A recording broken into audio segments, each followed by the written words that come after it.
Welcome to Introductions and Conclusions. To be perfectly honest, I don't remember what chapter number it is in the online section, so yeah, welcome to this chapter. You have often heard the saying that first and last impressions matter. That is very true in life, and it is triply true for speeches. Audiences are very fickle. You have a very short amount of time to grab their attention, and if you have a poor introduction, you will not grab their attention. Likewise, you can have a fantastic speech, but if your conclusion is weak, if it doesn't resolve things, if it doesn't do what it's supposed to do, your audience is going to feel unfulfilled. They're going to feel like something is missing. So having a very strong introduction and conclusion are very important for having an effective speech. This is something we will actually talk about in other chapters. It can help with persuasion, it can help with being nervous, it can help with a lot of things. So the first thing we're going to talk about is the introduction. And the introduction has 5 jobs. And if it does not do those jobs properly, that doesn't mean that it's a horrible, terrible introduction. It just means it's not as good as it can be. And before you go any further, I would like for you to, right now, either print out a copy of the outline example, the first outline example, or open up a copy of it. Because I'm going to be referring to the introduction and conclusion a lot, and I would like you to be able to look at it to see what I am talking about in the context of this particular video. Because they're a little bit different than the rest of the outline, and you should see that now. So do that now. I'll wait. Okay, that should be enough time. So as I said, the introduction has 5 jobs. It is very important to grab your audience's attention and interest. You have to clearly reveal your topic. You have to establish credibility and goodwill. You have to preview your main points, and then you have to relate to them. And I'll go through each one of these individually. In my personal opinion, the most important part of the introduction is the attention grabber. Because if you cannot grab their attention in the first 20 or 30 seconds, none of those other things matter because they stop listening, right? If they're not listening, your credibility, your clear preview, none of that matters. So you really want to grab their attention. And if you look at the example, you will notice that the attention grabber is the biggest part of the introduction. Whereas most of the other parts are simply a single sentence, the attention grabber is considerable. It is a good chunk of information. You do that again because this is the important thing. This is the meat of the intro. This is what grabs them and makes them want to listen. There are lots of ways to grab your audience's attention, some of them better than others. A lot of people want to use humor and jokes. I don't necessarily recommend humor and jokes because you never know how your audience is going to respond. And oftentimes jokes are jokes at somebody else's expense, and you don't know if those people are in your audience. So I do try to steer away from humor and jokes, although I do tell a joke here and there. My favorite joke was told to me by a 5-year-old, and it was, why did the monkey fall out of the tree? Because he was dead. But I don't really tell jokes. I use humor, self-deprecating humor and stuff, but I don't really tell jokes. So the chapter talks about several ways to grab your audience's attention. The first is simply by telling your audience this is important, right? You say, this is an important subject, you should really listen to me. Boom. but that by itself is kind of boring. You can startle the audience by using a very dramatic statistic or something shocking or something they are not expecting. There is a video online that you can watch of a young lady from one of my classes who is doing a speech about Jackie Robinson, and partway through the introduction, she starts throwing trash at the audience, right?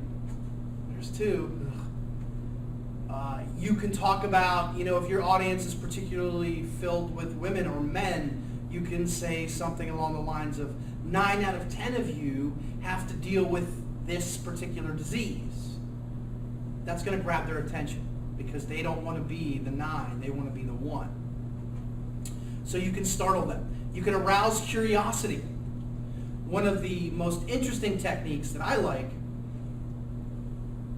is where you don't come out and say, I'm going to be talking about this. You introduce them with a scenario, a hypothetical situation, a story, which you will see down at the bottom of this list. And then at the very end of your intro, you tell them what your speech is about. It kind of drags them along. It's like a movie trailer, right? A movie trailer doesn't have all of the stuff in it. It has enough good stuff to make you want to listen. We are very curious creatures. It gets us into a lot of trouble. But in this case, the speech writer can use it to their advantage to make their audience want to listen to them. You can question them. We are conditioned from a very young age to respond to questions. So if somebody asks us, how many of you have ever donated blood, you're either going to raise your hand or you're going to answer it in your head. Either is just as effective. The point is, you are keeping your audience interested. You're pulling them along. You're forcing them to react. Whether they're actual questions that want an answer, that's fine, although you have to be careful because that can take a lot of time. Or it can be a rhetorical question. Just a question that gets them designed to think about something. You can use quotations. Now, I generally don't like quotations being used in the body of the speech as evidence, but if you want to use them in your introduction or your conclusion as attention grabbers, they're great. And I'll talk more about quotes as research in the outline chapter, which is up next. People like it when famous people have something to say about this thing they're going to listen to. That's why athletes make a lot of money endorsing products, because the average person is fascinated by celebrity. So when somebody famous said something about this thing, it makes you want to listen. And then my personal favorite is the story. And I like stories for a lot of reasons. Number one, they're personal, usually. They bring the audience into your world. The other thing is they allow you to be creative and interesting.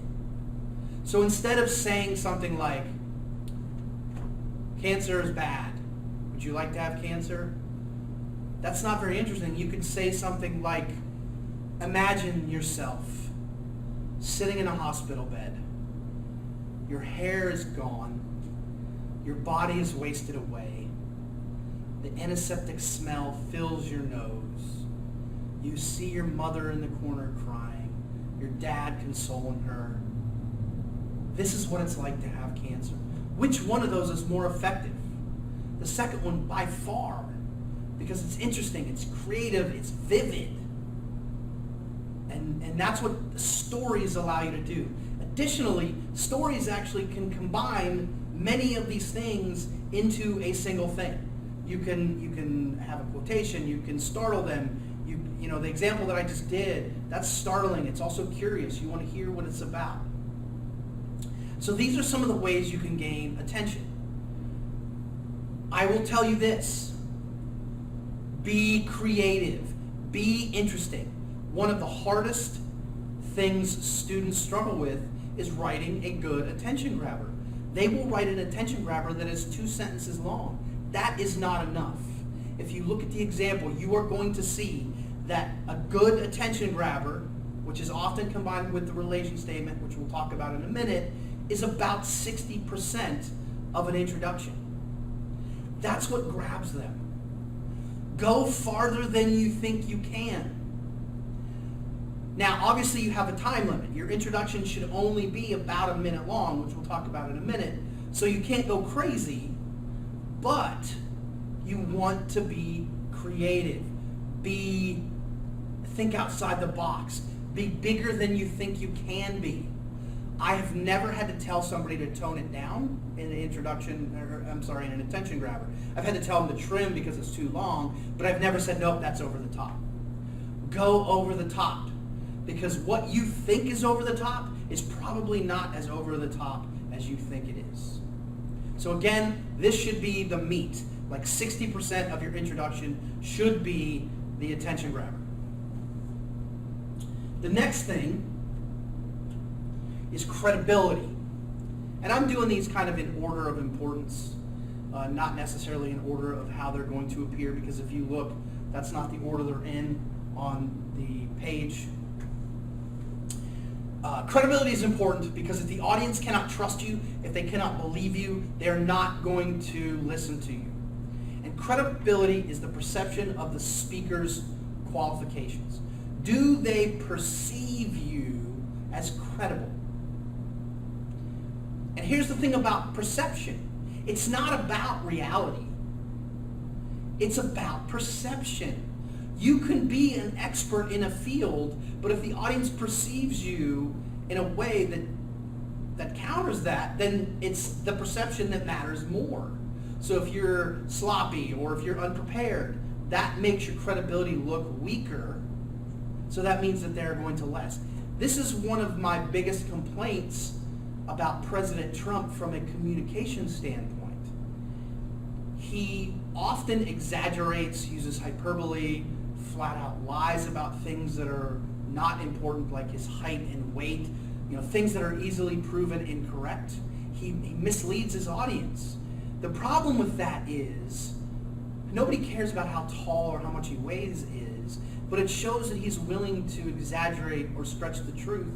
So when he does say something important, so many of his audiences tune him out because they can't trust him.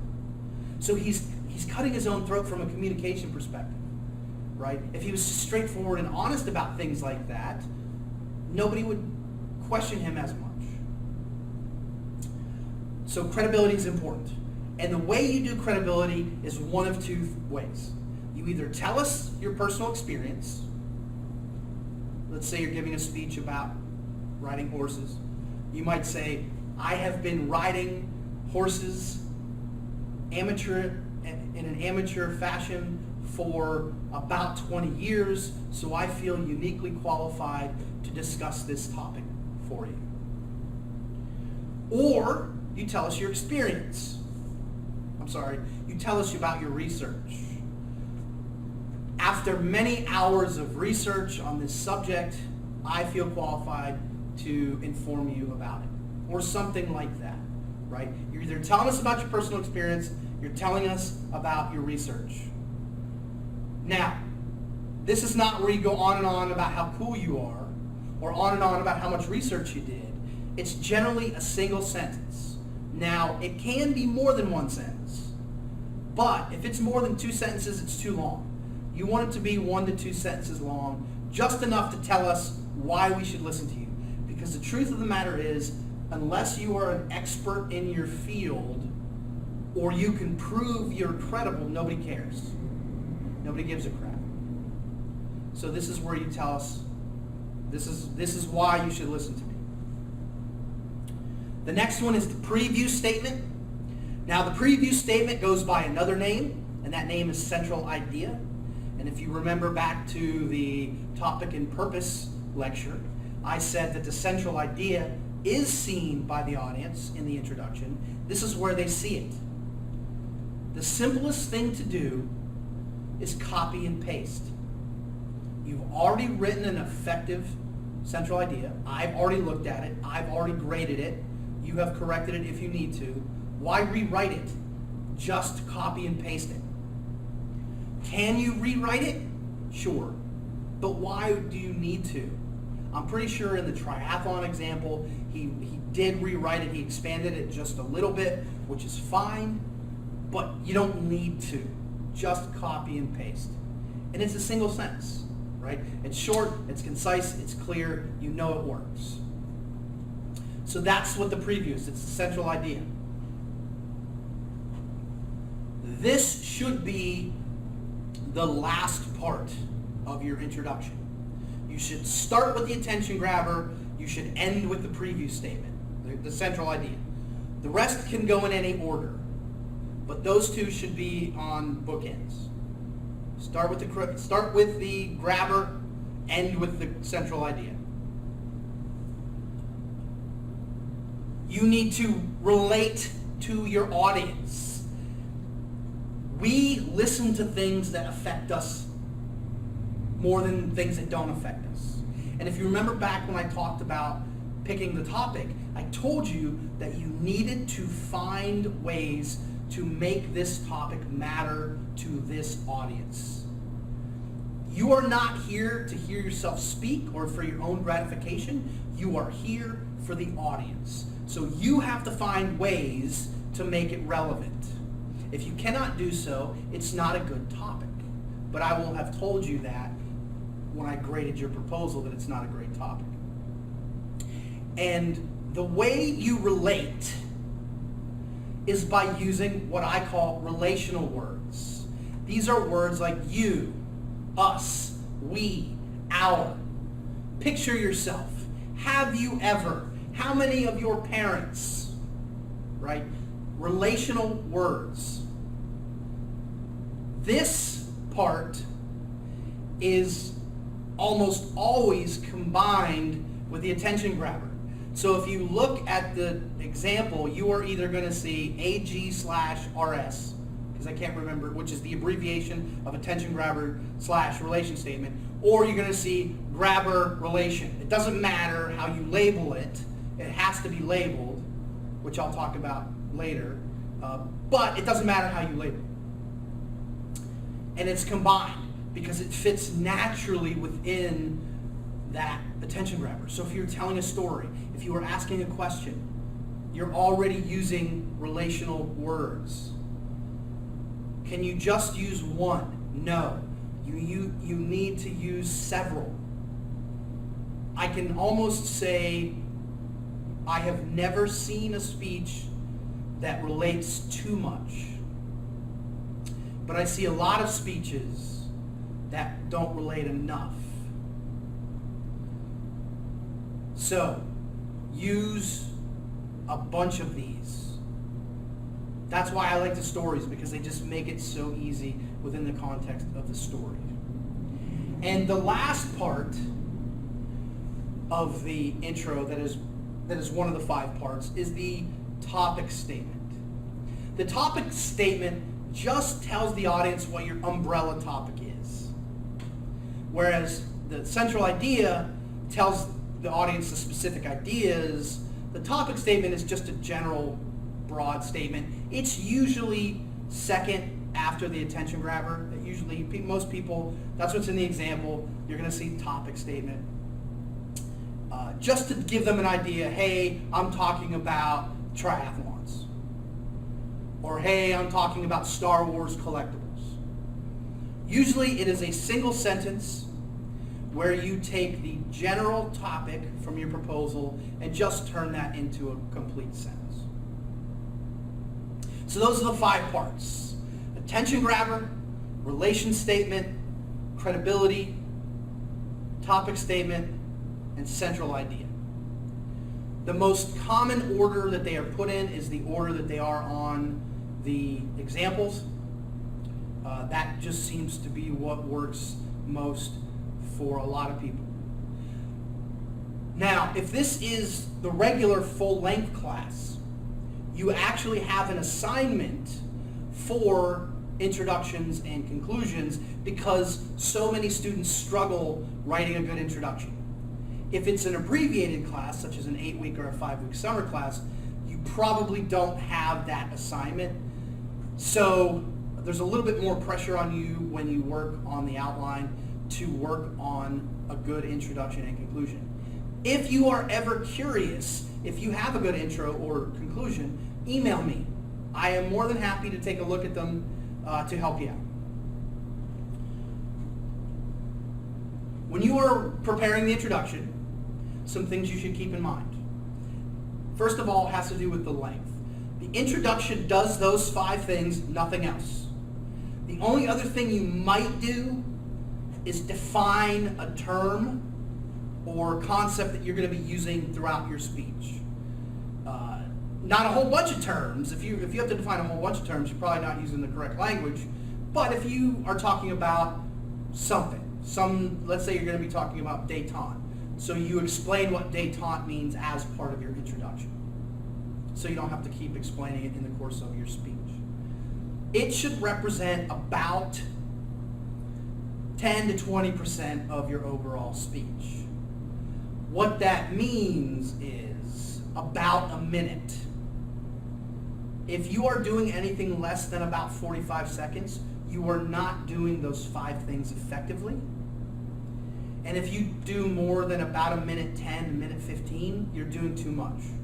And that's the downside that people often have. They try to do too much in the intro. Don't. Those 5 things. That's why I make the checklist. Check off, write your introduction, use the checklist, make sure you have the 5 parts, and make sure that they are concise and clear. One of the benefits to picking topics early is it allows you to look for material early. And one of the best places to use that material is going to be the introduction or conclusion, because you might find that perfect quote or that brilliant statistic or that interesting story that would fit perfectly in your introduction. But if you're in a hurry and you're rushing around and trying to find stuff, you are less likely to find that really interesting piece of information, which might make the difference between an audience that is meh and an audience that's really interested in what you have to say. Be creative, especially with the attention grabber. I will repeat this over and over. Go further than you think you need to. Go over the top. It is always easier to pull back than to move than to be bigger. Right? It's always easier to take stuff away than add stuff.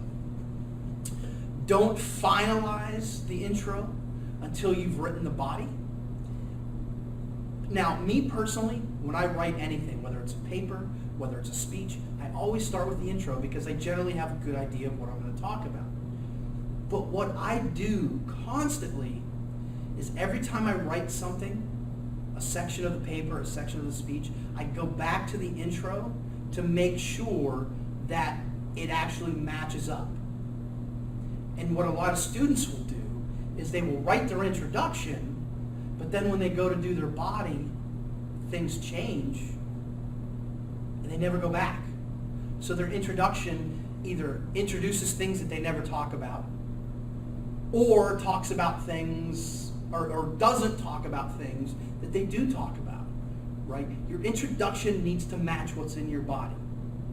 They have to line up. So don't finalize it until you've completed the body.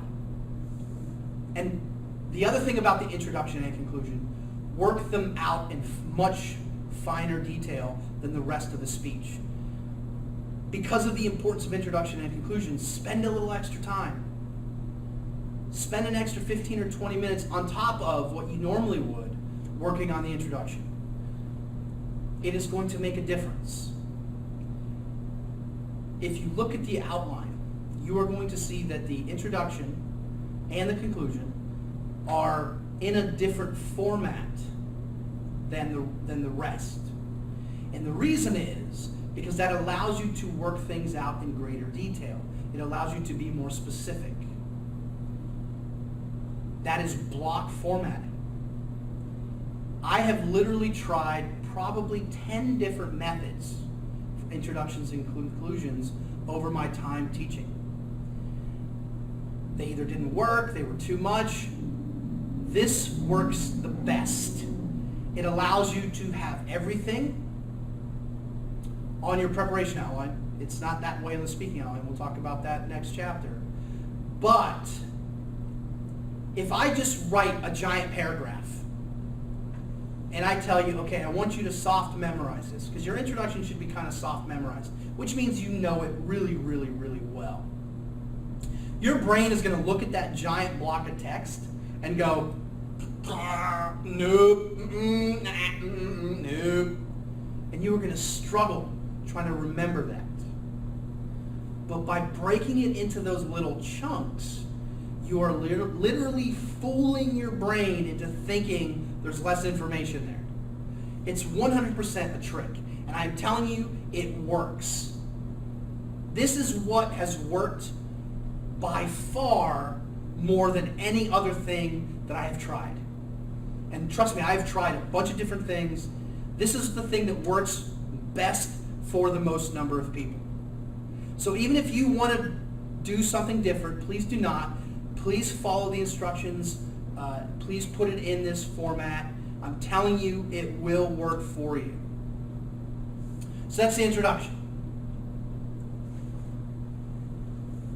The conclusion, it's easier. It only has 2 jobs.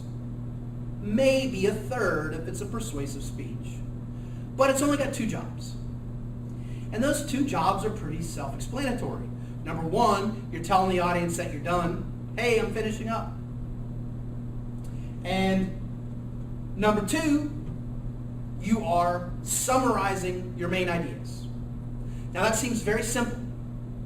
But as with the attention grabber, students struggle with the conclusion. I don't know why. They do.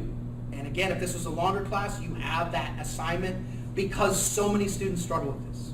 So, the first one, signal the end of the speech. If you look at the example, you are going to see concluding statement. The concluding statement is usually one sentence, doesn't have to be, but usually one sentence, that tells the audience you are done. And it does that through the use of what I call a concluding phrase. And if you look at your outline checklist, there's a list of concluding phrases that you can use, because people always say, well, I don't want to say in conclusion. It's trite. Well, it is trite, but having in conclusion on there is better than not having anything. So, it is a single sentence, generally speaking, that contains a concluding phrase. These are not optional things. These are things you have to do. Now, what people often will do is say, in conclusion, today we talked about A, B, C. Well, the problem with that is it's too jammed together. It doesn't allow the audience any time to think back about what you talked about. So you are defeating the purpose of the conclusion. So let the 2 parts do their own thing. Today, or as we leave here today, I hope you learned a lot about equestrianism. That would be a concluding statement. The summary statement contains, please write this down, please pay attention to this. This is the thing that students struggle with the most. The summary statement contains one sentence per main point, where each sentence summarizes one of the main points. So if you have 4 Roman numerals in your body, your summary statement will have at least 4 sentences where the first sentence summarizes the first main point. The second sentence summarizes the second main point, and so on. And when I mean summarize, I mean more than just a list. You don't say, first I talked about A, second I talked about B. That is not a summary. That is a list. A summary is where you distill the contents of the whole point into a single sentence, or maybe 2 sentences if you need to. So you distill it down. So you are reminding the audience what that point was about. You're not just telling them it was this thing with a list, just a name. You're giving them some information. Now, you're not going to go on and on and on about it. You're not going to try to summarize every single bit and piece of every single point, but you are distilling the idea of that entire main point into a sentence. So if you're looking at the Star Wars example, it might be something like, Star Wars collectible collecting is a very broad field. The first thing we talked about is artwork. And artwork might range from paintings to replicas, right? That would be how you do it. Obviously, I'm coming up with this stuff on the fly, so it might not be the perfect sentence, but you get the point. Again, this is not optional. It is not a single sentence. It is one sentence per main point. Those are the two parts you have to have in every speech.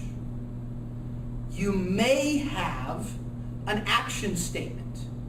If you want your audience to do something, especially in a persuasive speech, you have a third part called action statement, and this is where you would tell them what you want them to do, where you want them to, how to do it, how much it's going to cost, etc. We will talk more about that under the persuasion chapter.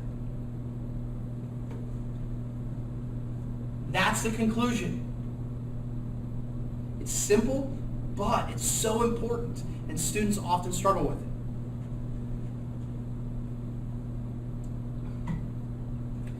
Like the introduction, the conclusion has some guidelines that you should think about.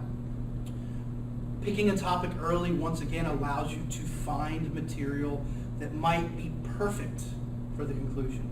Maybe a perfect quote or a perfect statistic. Whatever it may be, look for that stuff.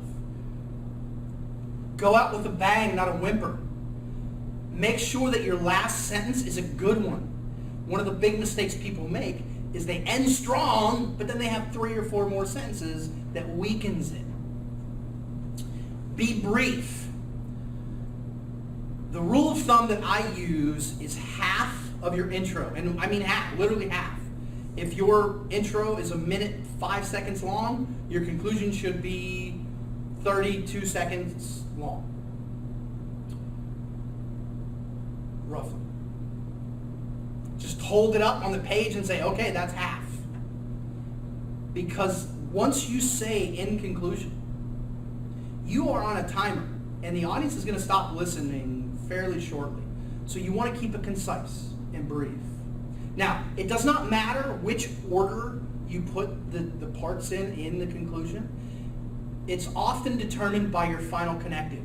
The wording of your final connective can be such a way that if you immediately start with the summary, it's going to sound weird, but it can also be if you immediately start with the concluding statement, it's weird. So you just kind of have to play it by ear, but you can put it in either order. And like the introduction, the conclusion is worked out in detail. Don't finalize it until you finish the body. Again, this is something people do, is they finish it up, but then they go and make corrections, they edit things, but they never go back to their conclusion to make sure it matches up. It needs to match. What you tell us you're going to do in the proposal is what you tell us in the intro, is what you tell us in the body, is what you tell us in the conclusion. Also, like the intro, it gets put into block format for the same reason. And that is introductions and conclusions. If you have any questions, please feel free to contact me. If not, stay out of trouble.